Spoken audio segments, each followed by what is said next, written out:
3 navires ont été touchés. Un navire thaïlandais est en feu. Un navire thaïlandais est en feu. Regardez ces images spectaculaires. Les gardiens de la Révolution ont revendiqué l'attaque de 2 bateaux dans le détroit. 17 incidents sur des navires y auraient été recensés depuis le début de la guerre.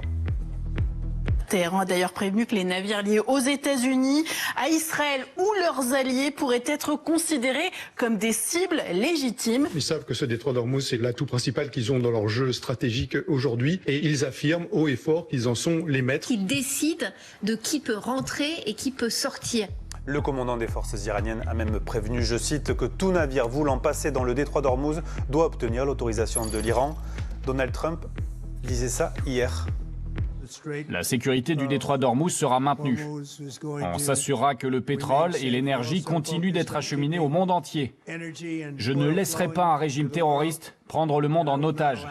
Si l'Iran tente de le faire, ils seront frappés encore plus fort et plus rapidement qu'ils ne pourront jamais s'en relever. Il ferait mieux de ne pas jouer à ce jeu-là. Donald Trump qui avait assuré dès le premier jour de la guerre que la libre circulation serait garantie par les États-Unis dans le fameux détroit d'Ormuz. On a vu que ce n'est absolument pas le cas, d'autant qu'hier, les médias américains ont appris ça. CNN vient d'apprendre que l'Iran a commencé à poser des mines dans le détroit d'Ormuz. L'Iran aurait donc installé au moins 10 mines dans le détroit, des mines flottantes comme celle-ci que l'on voit sur ces images d'archives.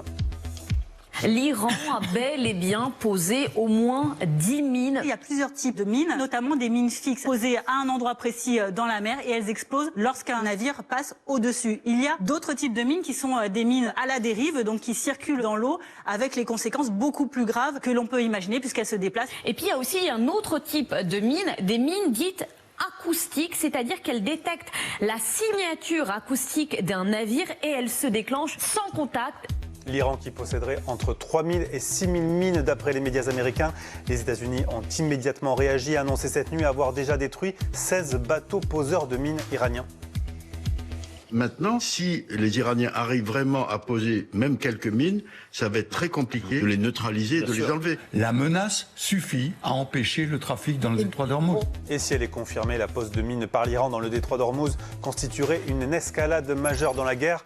Emmanuel Macron participait tout à l'heure à une conférence en visio du G7 et voici son annonce. Le G7 s'est réuni aujourd'hui pour organiser le travail sur les mécanismes à mettre en œuvre pour la liberté de navigation et la sécurité maritime. Pouvoir escorter au moment voulu et assurer la libre circulation dans le détroit d'Ormuz. Les conditions aujourd'hui ne sont pas remplies. Le détroit est un théâtre de guerre. Qu'on puisse reprendre la route d'Ormuz en la sécurisant comme il faut dans un cadre qu'on est en train de préparer.